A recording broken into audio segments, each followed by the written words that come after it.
ini udah diberi kesempatan untuk jadi guest di live Instagramnya komunitas Juventini yang menurut gue paling kreatif ya, yaitu Jupol, Juve Polewaliman. Jadi yang belum ada kayak lo gini yang live chat gitu, yang datengin siapa-siapa gitu, kayak gue belum lihat. Dan aku sangat mengapresiasi ya buat Mas Nur Salim apa Nur Alim? Nurlim.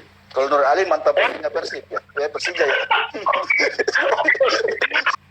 Tapi kemarin gue suka juga bahwa kamu gak cuma ngundang Juventini doang, tapi juga ada fans dari Laziale, di Jenglala itu, kemudian ada hari malam siapa tuh? Fauzi ya? Iya, dari Juvenesia. Juvenesia. Oh, itu Fauzi bin Fikri bin Febri bin bukan. Itu Mas Ivan, Bang Ivan dari Juvenesia. Oh iya. Oh iya, gue juga kan udah. Aku juga suka banget sama episode yang menampilkan itu Mas Wapres si Anjar Sovian. Itu dia bener knowledgeable banget, dia pintar banget, pengetahuan tentang Juventusnya kayak number one deh ya. Dan gue juga suka tuh lihat wajahnya yang glowing gitu ya. glowing. Benar gitu, dan kayaknya pas banget ya, udah orangnya pintar, ngomongnya enak, terus juga wajahnya gitu ya. Dan dia juga saksi hidup yang sering bolak-balik ke Turin kan dia kan? Ke Turin ya. Dan juga temenan sama apa sih si Maurizio yang around Juventini itu, kemudian Juventini. Stalking si punya medsosnya si Mr. Anjar Sofian. Ada gue cuma iri gitu. Buat para Juventini ya, pasti kita semuanya punya suatu impian ya, pengen datang ke Turin, menyaksikan pertandingan live gitu-gitu ya. Itu aku pernah baca sebuah buku yang dikarang oleh Rhonda Byrne ya. Itu artinya adalah The Secret atau rahasia yang mengupas tentang Law of Attraction atau hukum tarik-menarik.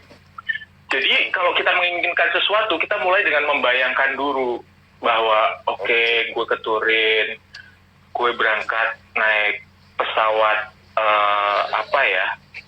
Singapore Air gitu, terus connecting di Amsterdam, terus gue habis itu mendaratnya di Malpensa gitu di Milan, terus gue ketemu sama siapa gitu, tuh dibayangin. Terus tiap hari semakin jelas itu akan memanggil alam semesta, yaitu istilahnya mestakung ya, alam semesta akan mendukung mimpi kamu itu menjadi nyata. Aku itu adalah tipe fans tipe Juventini itu yang sebenarnya adalah cuman tipe fans yang tim hore, tim sorak-sorak doang. Jadi gue kalau nonton ya suka aja lihat orang kejar-kejaran bola, terus tackle-tacklean gitu, terus golin dan segala macam. Intinya gue adalah cuman penikmat yang benar-benar bahagia, adrenalin naik, tapi bukan tipe penonton yang suka menganalisa secara teknik, secara histori, secara taktikal, secara statistik dan lain-lain.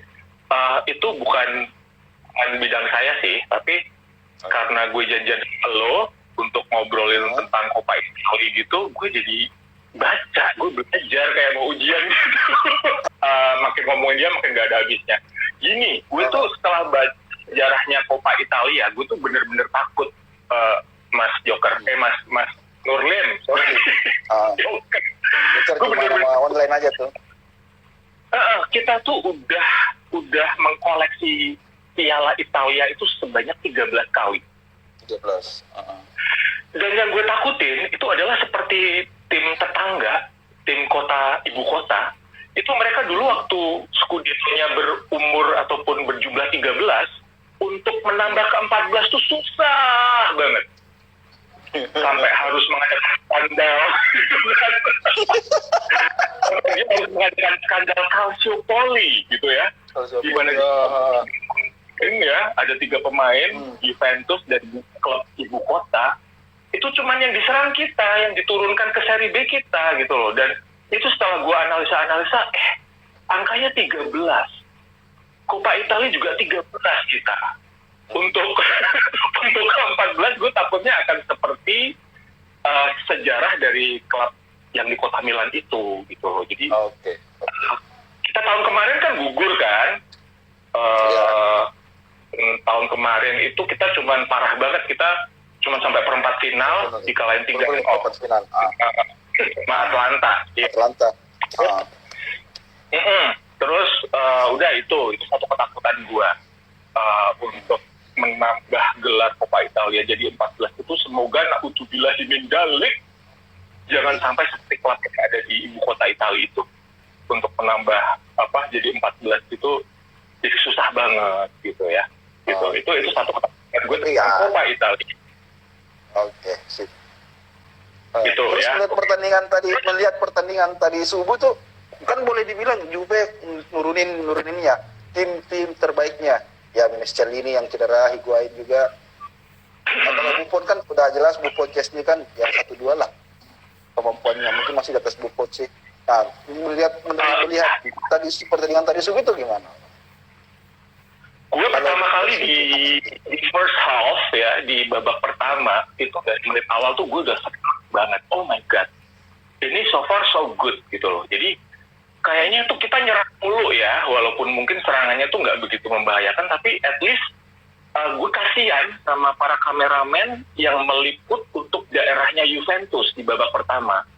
Karena kameramen yang bekerja cuma kameramen yang di daerahnya Napoli doang gitu loh. Kita main cuma setengah lapangan kita main cuma di lapangan Napoli doang, dan Napoli tuh gila banget ya. Dia tuh pertahanannya itu dia bener-bener berani. Dia memasang pertahanan, parkir busnya itu dia sekitar 25 sampai 30 meter dari gawang ya. Dan itu sih kalau di statistik itu ditulis bahwa mereka memasang formasi 4-3-3 ya. Kita juga pasang 4-3-3.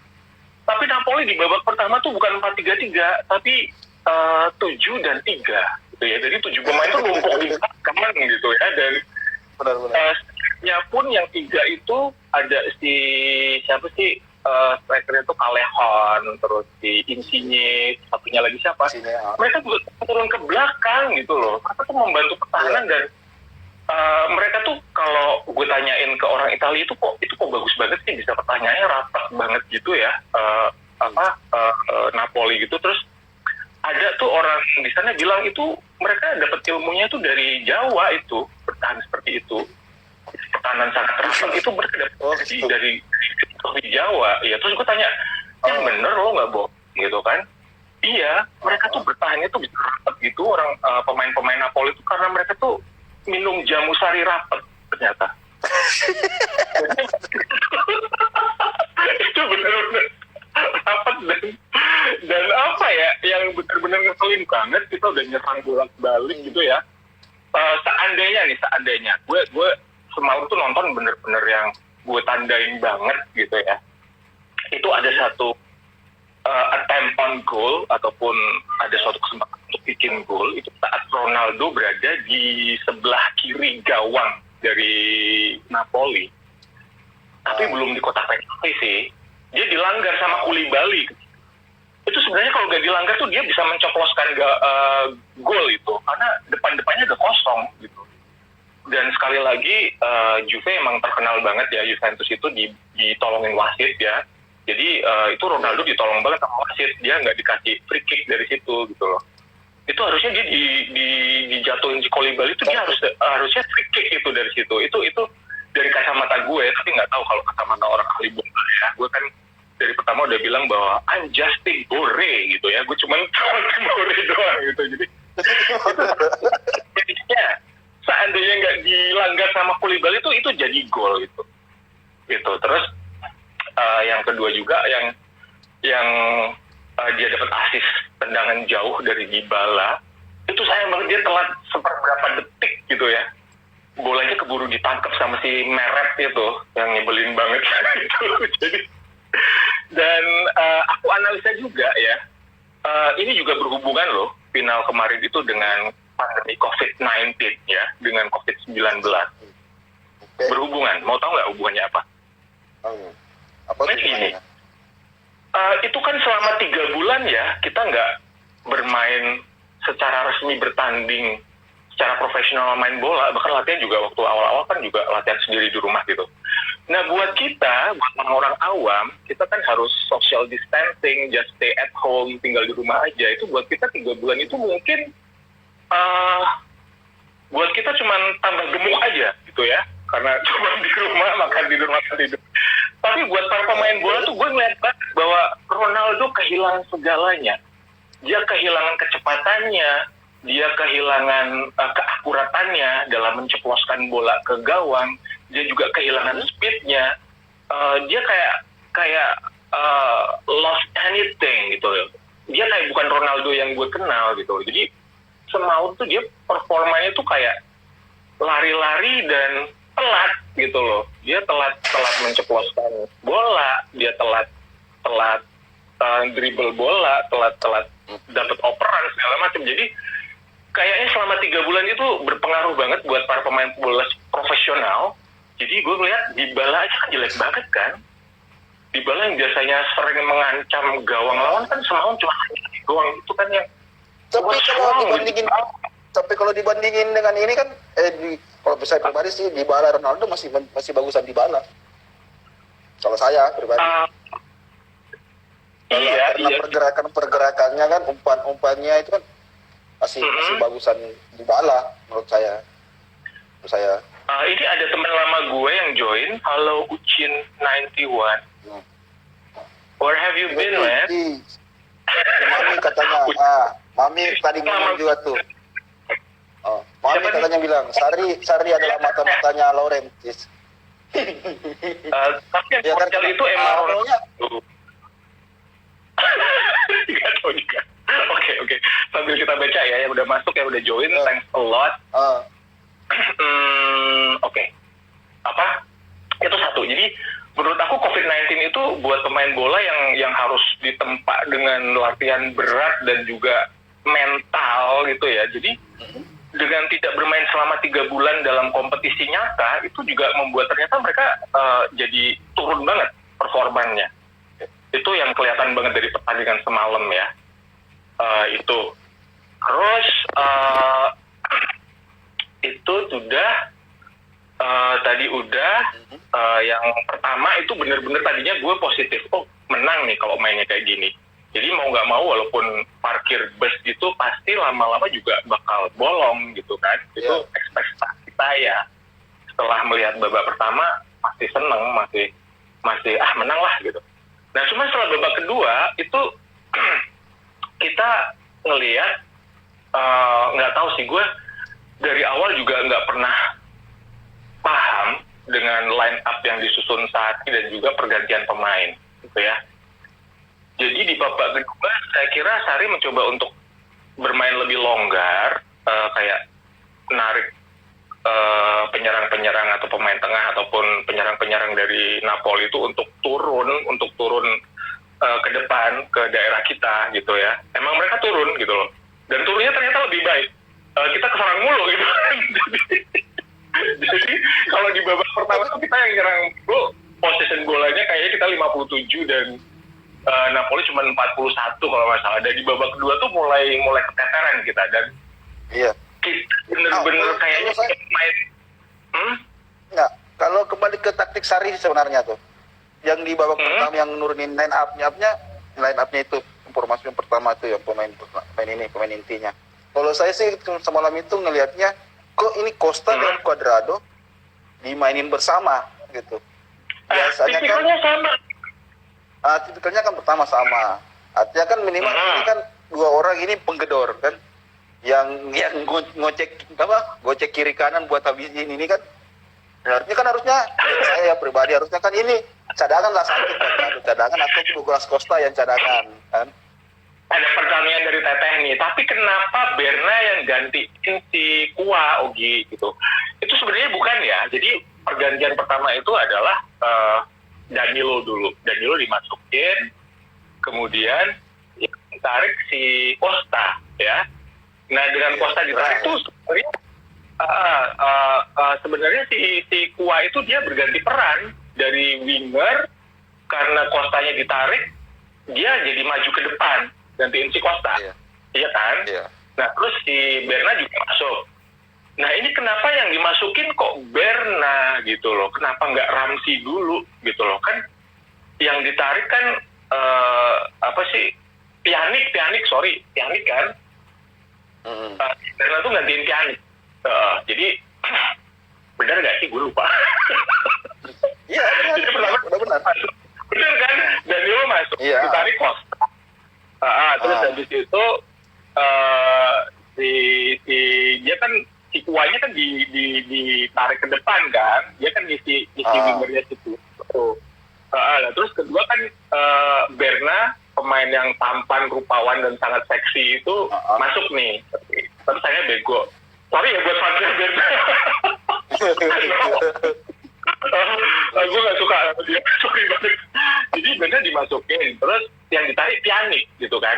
Harusnya kan si Berna kan pemain depan juga gitu kan. Bahkan apa sih problematikanya adalah kita di lapangan tengah gitu loh. Maksudnya aliran-aliran bola di lapangan tengah kan nggak ada gitu. Jadi Pjanic ditarik, kok malah yang dimasukin Berna. Padahal si Cuadradonya juga dimajuin ke depan gitu kan.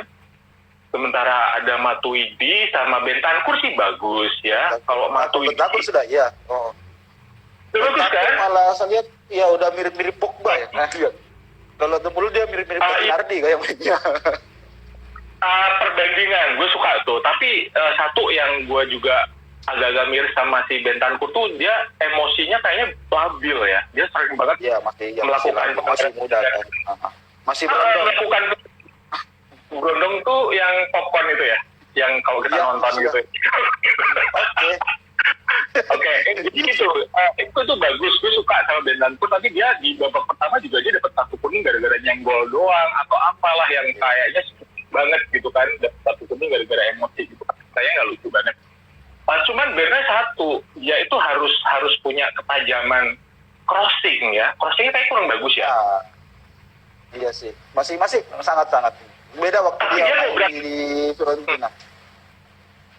Tapi dia ngobrak-ngabrik pertahanan lawannya tuh lumayan, udah bagus gitu kan. Cuman kayaknya crossingnya kurang bagus, dan kalau Pogba kan dia komplit ya, dia juga bisa ngegolin, dia sering ngegolin juga, kayak si Marquisio juga, nah gitu. Jadi tuh problemnya di lapangan tengah, Pjanic ditarik, si Kua dimajuin, kenapa yang dimasukin si Berna? Jadi itu kesalahan. Harusnya kan Ramsey dulu dia yang dimasukin. Ya, harusnya Ramsey dulu, harusnya bolong di tengah ya, gantinya tengah juga dong gitu kan. Kenapa kok malah si tampan rupawan non seksi Paduka Bernadesi yang dimasukin gitu loh. Jadi itu gue udah mulai tuh Mami bilang apa tuh, yang Piala Dunia kemarin udah ngarep aja Costa bakal banyak ngasih asis buat Ronaldo, tapi katanya jauh dari harapan katanya. Iya, ya sih harapannya sih kayak gitu. Jadi harap sih Costa gue mulai jadi Marcelo-nya Ronaldo di Madrid. Iya, perannya sama, cuman kualitasnya ya sama juga ya, sama-sama jeleknya gitu.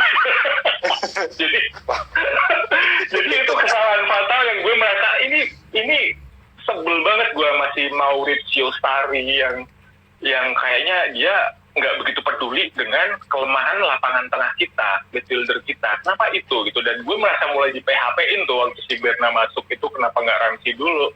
Karena kita bolong di tengah gitu kan. Dan itu udah. Terus kemudian pergantian kita kan satu itu si Lolo ya. Siapa sih Lolo tuh nama lengkapnya? Siapa? Danilo. Lolo tuh Danilo. Dinanya Lolo. Jadi pertama Danilo, kedua terus si Berna dimasukin, ketiga MC. Kita cuma 3 kan? Iya, cuma 3. Nah, di sisi lain ada kuota 5. Iya, itu nggak tahu si Sarri kok kenapa masukin 3 doang. Itu satu bolong di midfielder, malah naikin dua penyerang, Hiberna sama Kua. Kemudian pergantian yang dilakukan oleh Gennaro Gattuso tuh bener-bener bagus. Pertama Callejon diganti sama Napolitano, ya. Dia begitu masuk, breng gitu tuh dia langsung bisa nembus lapangan tengah kita dan beberapa kali membahayakan gawang kita gitu ya. Si Napolitano itu. Jadi dengan Callejon itu tuh bagus banget kan, sampai gila nih Napolitano butuh masuk, keren banget gitu kan. Dan si Gattuso tahu tuh, atau memang mungkin kualitas midfielder mereka mungkin lebih bagus juga bisa. Kemudian yang kedua adalah yang dimasukin si Milik pemain tengah itu dia ganti. Yang tinggi-tinggi itu juga semakin bagus kan. Sampai ada beberapa kali drama di kotak penalti yang Buffon yang pontang-panting ya. Justru kan memang itu kartu trufnya Napoli. Iya itu setelah diganti tuh mereka jadi semakin bagus setelah masukin Napolitano sama Milik itu lapangannya bergeser. Kita nggak main setengah lapangan di lapangan Napoli, tapi di babak kedua bergeser kita main setengah lapangan di lapangan Juventus gitu. Jadi itu mulai aduh banget ya gitu kan. Nah itu Milik. Terus yang gue kesel juga tuh ada kalau misalnya istilah dari pemain terbaik kan man of the match gitu ya. Jadi pemain yang benar bagus gitu ya. Tapi gue juga punya kosakata lain, yaitu pemain yang paling membuat kita deg-degan, pemain yang membuat kita gregetan, dan pemain yang membuat kita takut. Itu adalah si Manuel Rui. Manuel Rui ya? Bener ya? Rui ya, Rui. Rui yang dia winger kan? Mario Rui. Mario Rui. Mario Rui. Iya. Mario Rui. Bros. Itu Mario Rui malam itu aku kasih gelar sebagai man of the beach gitu ya. Man of the beach. Bukan kalau man of the match yang bagus buat kita. Dia ngeselin buat kita, makanya aku kasih itu sebagai man of the beach gitu ya. Dia berkata-kata ya. Tapi kayaknya kalau ngomong kasar dalam bahasa Inggris nggak begitu kasar buat orang Indonesia. Ya. Jadi gue suka banget itu sama yang namanya si Rui itu. Dia ada di mana-mana loh. Dia mobile banget. Dia dari membantu pertahanan, dia membantu bola di lapangan tengah. Terus dia bisa maju ke depan ya. Membuat beberapa crossing dan juga serangan yang sangat bagus itu. Rui semalam itu adalah baik banget. Itu menurut gue dia adalah man of the match buat Napoli, tapi man of the match buat Juventus gitu ya. Jadi itu bagus banget Rui. Dan yang ketiga, gue ngerasa Buffon bagus ya. Dia bisa nyelamatin 2 kali ya. Kayaknya mau waktu drama di depan 5 kali ya. Tapi yang mau masuk ke gawang itu 2 kali ya, pas babak kedua kan. 2 kali. Ya. Itu di situ gue lihat juga si Alexandro juga bagus. Dia beberapa kali swapping. Dia beberapa kali membuang bola-bola yang hampir masuk juga gitu ya. Jadi itu juga bagus. Dan semalam gue nggak lihat De Ligt bagus, nggak tahu dia ngapain. Bagaimana menurut lo? Atau gue nggak ngelihat kali ya? Kalau saya sih pertahanan semalam itu yang De Ligt, Bonucci itu sih kayaknya sih memang agak ini. Karena ya banyakan kecolongannya. Kayak justru yang menurut saya dibanding waktu lawan Milan mereka berdua malah lebih kompak waktu lawan Milan. Justru lawan Napoli ini mereka agak kedodoran gitu. Iya makanya jadi di babak kedua tuh gue nggak lihat nih kerjaan 2 center back ini ngapain gitu loh. Maksudnya yang menghalo-halo bola yang masuk ke daerah box to box itu justru kebanyakan adalah si Danilo sama si Alexandro bagus gue akuin. Sebenarnya gue lebih suka supaya Alexandro dan si Danilo itu jadi starter karena mereka di timnas kan bagus, mereka kan pasangan kan, winger Brazil kan gitu loh. Tapi nggak tahu si Sari tuh lebih suka masang kalau nggak Cuadrado lah, terus siapa lah gitu kan. Dulu malah si siapa tuh yang yang dede-dede gemes yang cakep juga itu lupa gue. Silio ya. Gini kan, semalam juga tuh kan, yang aneh juga sih semalam ya, yang aneh juga sih menurut saya. Itu kalau dari penguasaan bola itu juga benar. Itu sekitar 60 berbanding 40 lah. Ya kan? 60-an lah berbanding 40. Tapi tendangan ke gawang itu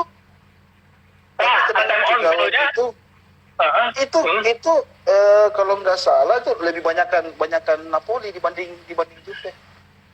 Iya benar. Itu kalau nggak salah, gue kemarin lihat statistiknya tuh kayak Napoli 9, Juventus cuma 4 kalau nggak salah. Tendangan ke arah gawang ya, shot on goal gitu. Jadi, jadi yang gue suka itu Gennaro Gattuso tuh bener-bener pemainnya disiplin dalam bertahan, dan itu kerja kolektif sih.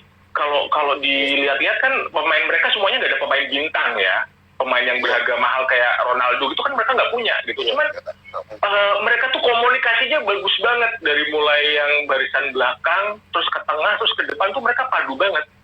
Yang depan bisa mundur ke tengah, bisa mundur ke paling belakang, dan yang wingernya kayak Rui itu bisa maju bantu serangan juga sampai ke depan gitu loh. Jadi itu bagusnya di situ. Terus satu lagi, Buffon bagus emang, tapi yang paling bagus man of the match saat adu penalti itu adalah Alex Meret. Meret tuh dia tahu banget kayak dukun gitu, dia tahu banget bisa nebak bola mau lari ke arah mana gitu kan. Dipegangin mulu kan, di tapping, digitu-gituin, dan waktu dia diserang juga dia tuh larinya nggak jauh-jauh, dia nggak pernah salah langkah gitu loh. Buffon kan waktu itu salah langkah kan banyak tuh. Tapi begini, kalau soal penalti sebenarnya sekarang itu udah ini, karena yang membantu si kiper itu, ini ya yang saya pernah ini pelajari juga sama di lapangan itu dibantu sama pemain yang ada di pemainnya yang ini, pemain yang nggak nendang, kan? Yang pemainnya ya itu diarahin. Ada satu orang memang kalau nggak salah itu kapten yang ditunjuk sebagai ini, yang bantu si kiper membuat ngasih kode ini. Jadi si kiper ini ya ngelihat ke yang ngarahin itu. Biasanya si kaptennya biasanya.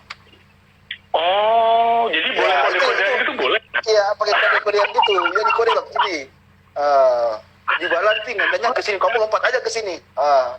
Oh, tak pikir sih itu dulu cuma hoax gitu ya. Ternyata bener ya, ada ya kayak gitu ya. Benar. Dan itu ya saya juga pernah jadi pemain bola pakai cara itu. Oh, makanya gue heran, Meret tuh dia tahu banget bolanya mau kemana gitu kan. Dia nggak pernah salah langkah loh selama 4 kali. Yang pertama sih Dybala tuh langsung dipegang gitu kan, dia tahu banget tuh, gitu, aduh gitu kan. Terus yang kedua tuh Danilo tuh grogi banget, melambung ke awan gitu kan tendangannya gitu, dan enggak, dia selama main di babak pertama dan babak kedua pun si Meret tuh juga dia lebih tahu daripada Buffon. Jadi dia lebih precise gitu ya, dia lebih akurat, tahu bolanya mau kemana tuh dia tahu kayaknya gitu loh.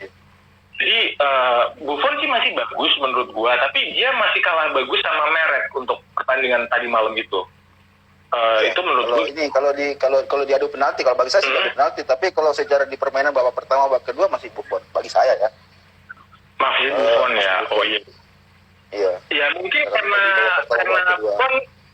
Buffon kelihatan bagus karena diserang mulu gitu kan, sedangkan Meret nggak diserang. Tapi kalau dilihat dari taktik pelatih, dua pelatih ini gimana, Bang? Menurut Abang? Yang melihat dari dua Gattuso dengan Sarri sama si Maurizio Sarri. Aku pertama kali mohon maaf, no offense buat yang suka sama Sarri ball. Dari awal sih gue gabungnya Sarri itu gue udah biasa aja. Maksudnya gue malah ragu-ragu gitu. Oh my god gitu ya.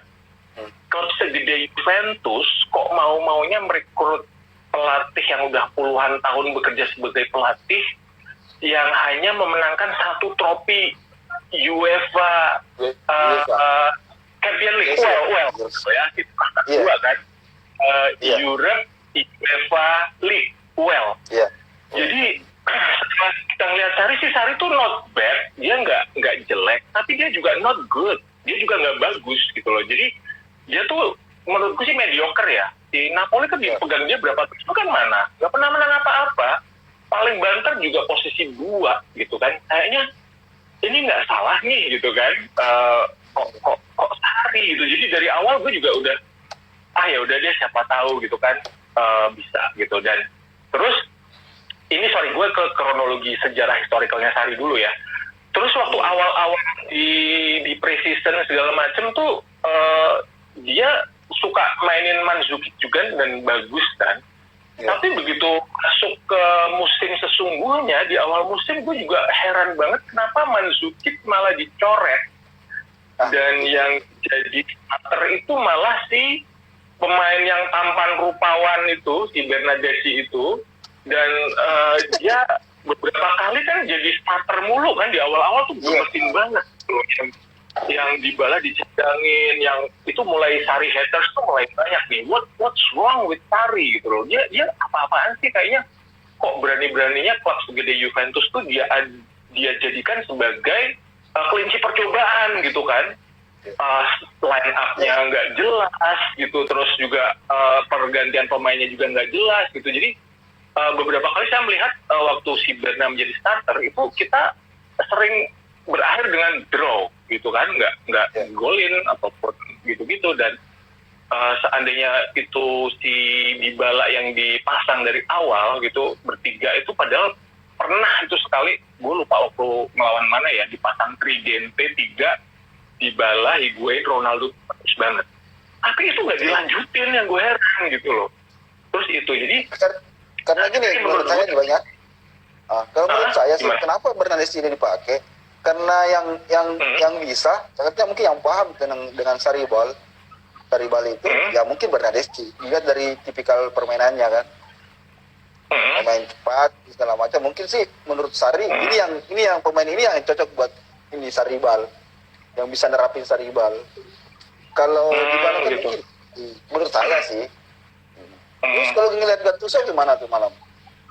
Gattuso itu gue tahu bahwa he is not smart gitu ya. Dia sebenarnya nggak pintar.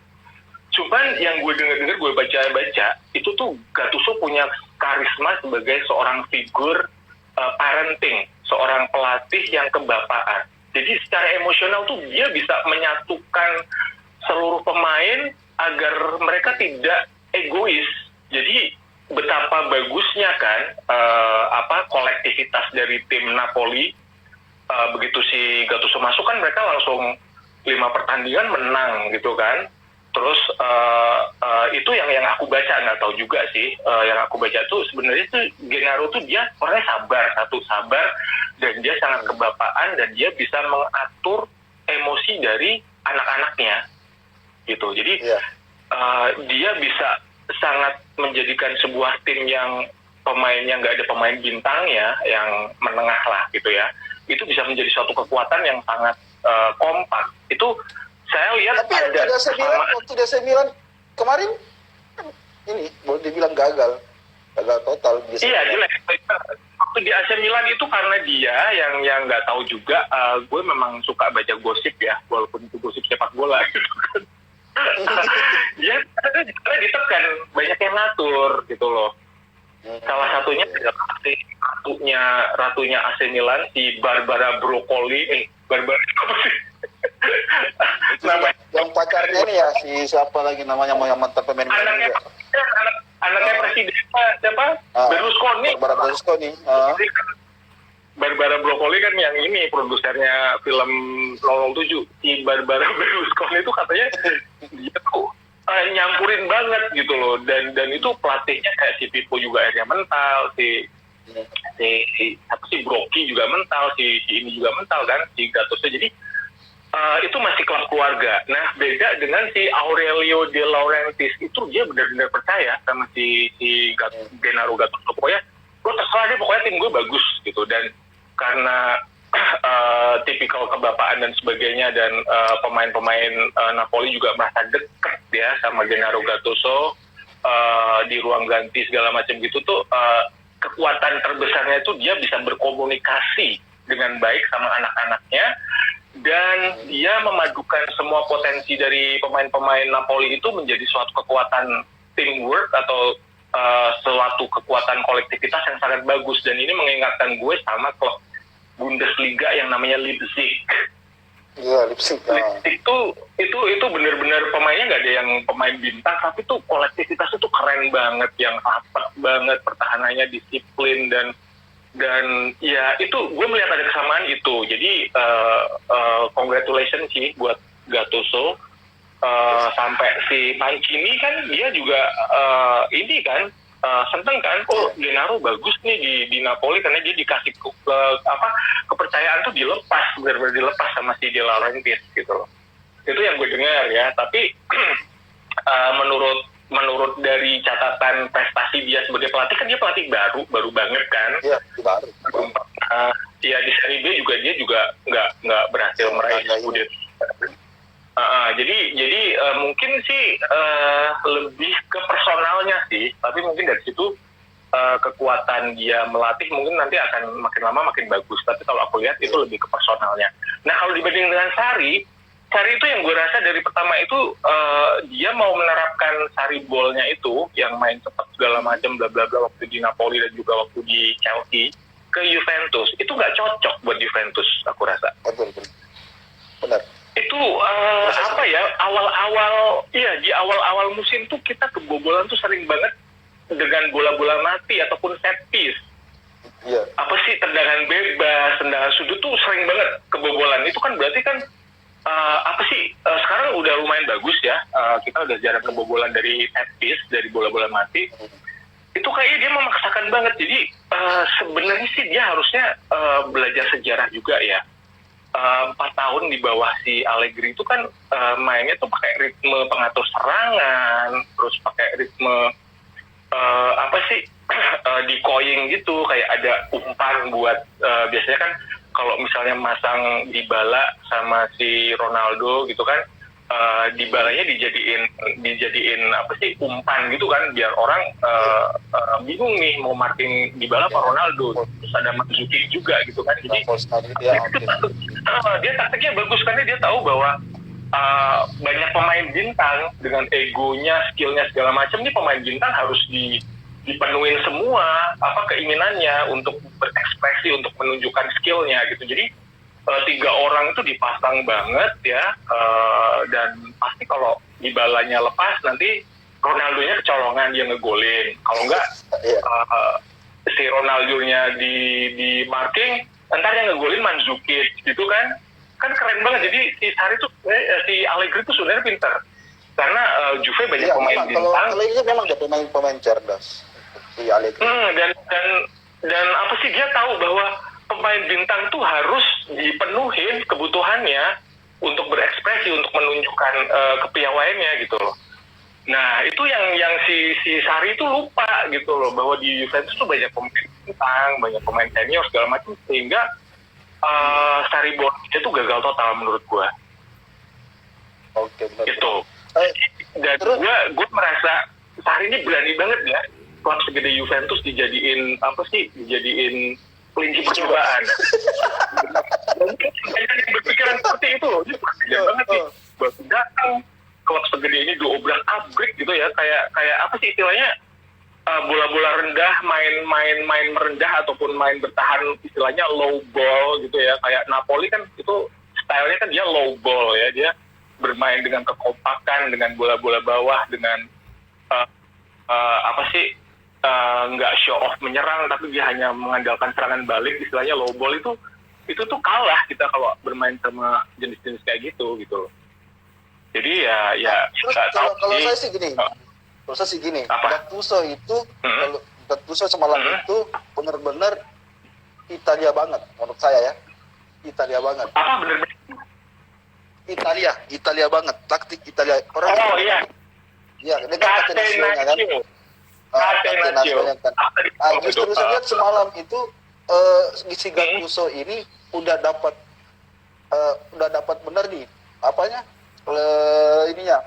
lawannya Saribal kan main cepat, nyerang segala macam.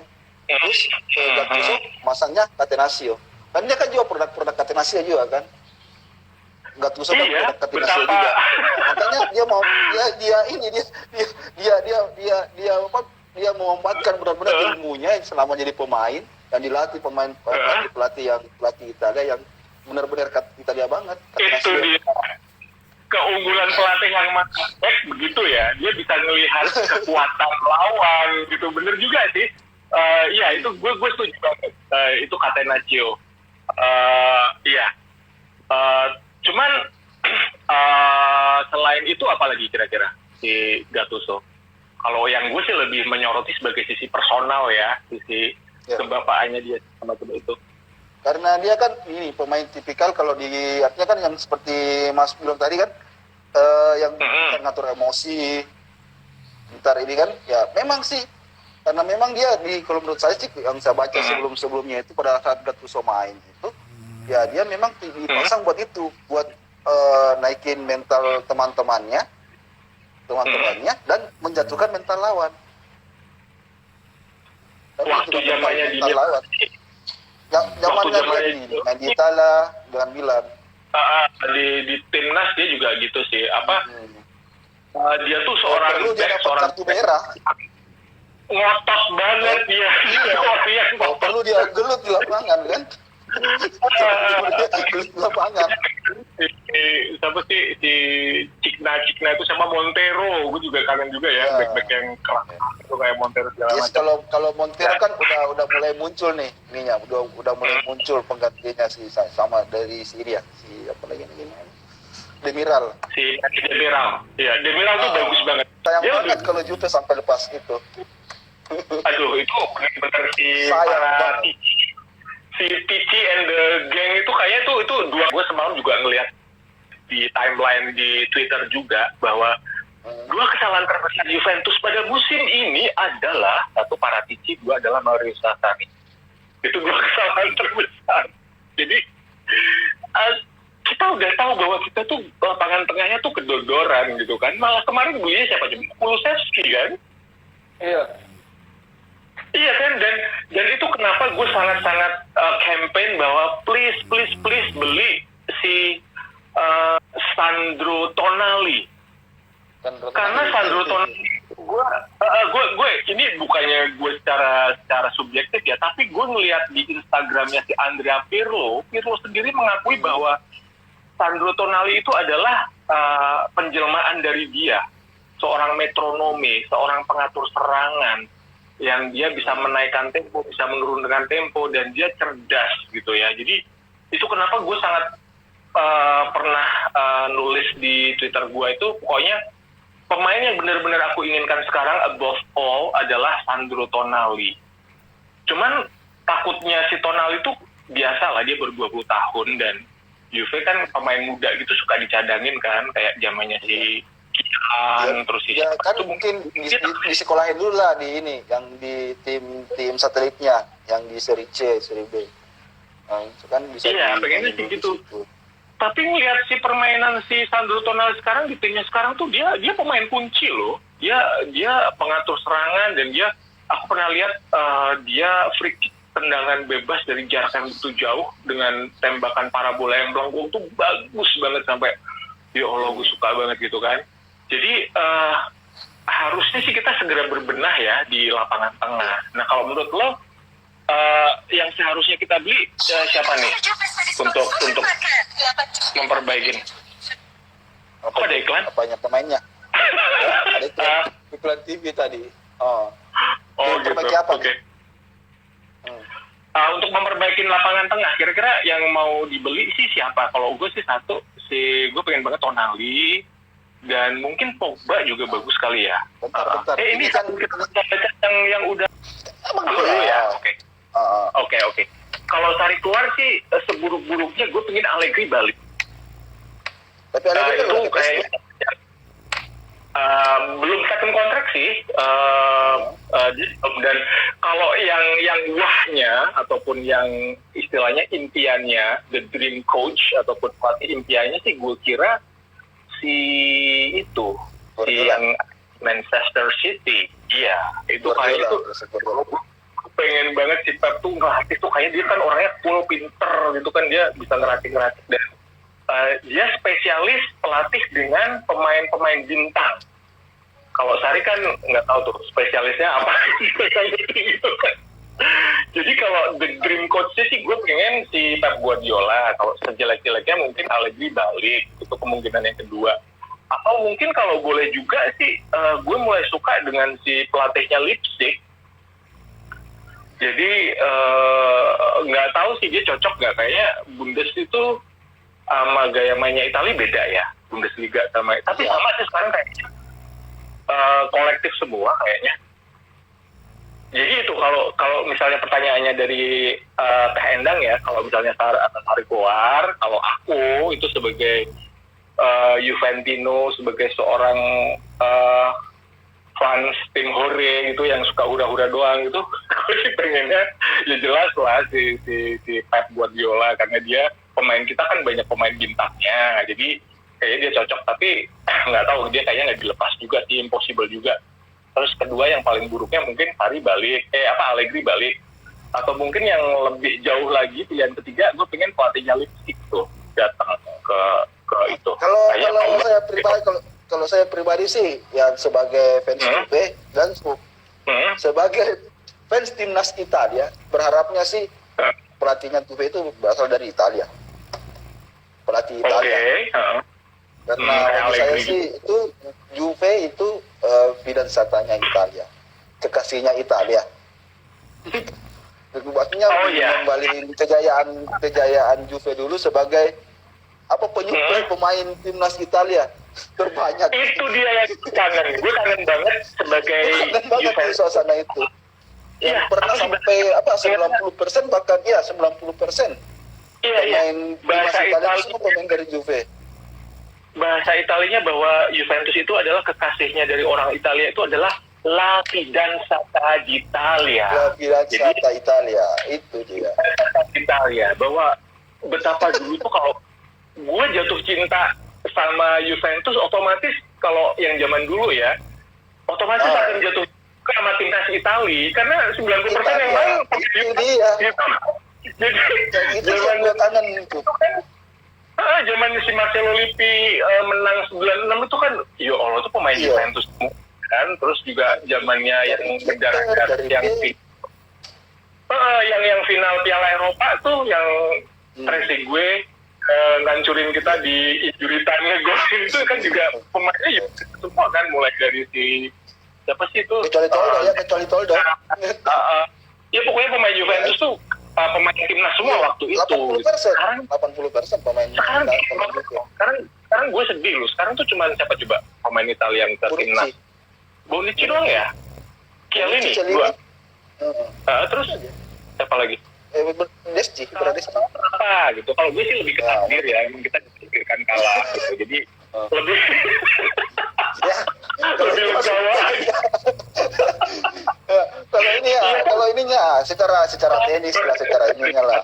Pesannya secara ilmiahnya. Oke. Ilmiahnya kalau gue ya itu tadi, kita lapangan tengahnya bener-bener kedodoran ya, kita bolong banget, terus kita narik pemain tengah si Pjanic, malah yang dimasukin si Bernadeschi gitu kan, harusnya Ramsey deh, menurut gue harusnya Ramsey dimasukin atau Rabiot lah, jadi atau untuk menutup kebolongan itu gitu loh. Malah ini malah pemain depannya yang ditambah itu menurut aku fatal banget. Jadi salahnya di situ. Terus ya itu kolektivitas kita kurang banget kan mainnya semalam. Jadi kayaknya si Ronaldo sama Dybala itu sama Costa tuh mereka berusaha dapat bola sendiri, berusaha untuk ngegolin sendiri gitu kan. Pjanic tuh males banget gitu loh. Iya kan, semalam lo lihat kan Pjanic kan males banget, kayak mainnya gitu-gitu doang, dan ditariknya telat lagi gitu loh. Kenapa nggak ditarik awal-awal gitu loh. Terus Matuidi juga aneh juga sih, dia tiba-tiba nongol udah di depan, tapi di tengahnya dia nggak kelihatan gitu. Jadi aneh gitu menurut gue. Kan paling sakat buat ini upload di YouTube biar gitu. obrolan kita boleh. Ini kan bisa saja apa yang diobrolkan hari ini bermanfaat buat kedepannya. Mungkin bukan besok, tapi tahun berikutnya kita nggak tahu juga kan. Iya sih, bagus. Oke. Oke Bang, ya intinya saya berterima kasih banyak Bang, berterima kasih banyak, banyak informasi, banyak inspirasi dari Abang. Terima kasih Semoga juga Abang juga sukses buat juga, Mas Nur Alim, amin. sukses Dan juga dengan ininya. juga sebelum pisah, pertama kali saya mengucapkan terima kasih juga udah dipercaya untuk bikin rusuh di Juve Palmer. Sekarang ngomongnya itu meloncat gitu ya, nggak kayak Anda yang benar-benar terstruktur gitu ya. Gue loncat dari ini ke sana ke sini, dan gue emang orangnya kayak gini, jadi gue tuh norak banget gitu kan, yang kayak gue bilang pertama, gue tuh supporter tim Hore gitu ya, yang suka sorak-sorak gitu. Dan Namanya gue ini kayak gitu sih. Abis ini kan gue nonton wah ternyata kesalahan saya di sini, cara ngomong saya gini, cara ngomong saya gini, gue cara ngomong saya gini. Ya gitu aja sih. Ya minimal saya bisa belajar lah. Mau apapun hasilnya di belakang persoalan. Oke, sebuah yang dari saya, sebuah omongan saya dari awal sampai sekarang yang bagus-bagus itu pasti datangnya dari Allah Subhanahu Wa Taala. Tapi yang salah-salah, yang ngeselin, yang menghujat dan lain-lain itu datangnya dari saya. Ya, gitu. Udah gitu dulu kan kalau butuh pacaran kan kayak gitu tuh. Jadi yang bagus-bagus adalah dari Allah Subhanahu Wa Taala, dan yang jelek-jelek adalah dari saya. Iya, itu benar-benar banget. Jadi saya juga ngikut. Jadi ya, apabila ada salah-salah kata, apabila ada kata yang menyinggung perasaan, kurang enak, menghujat dan lain-lain, saya minta maaf. Itu benar-benar datang dari kebodohan saya, dan semua omongan-omongan saya yang bermanfaat, yang bagus, yang bikin seneng, itu datangnya adalah dari Allah Subhanahu Wa Taala. Jadi terima kasih udah dikasih kesempatan, dan terima kasih. Mungkin gue ketagihan, gue bakal nonton terus kalau ada ini ada ketemu lagi Bang. Mungkin ketemu lagi, kita akan ketemu lagi. Pasti kita akan ketemu lagi.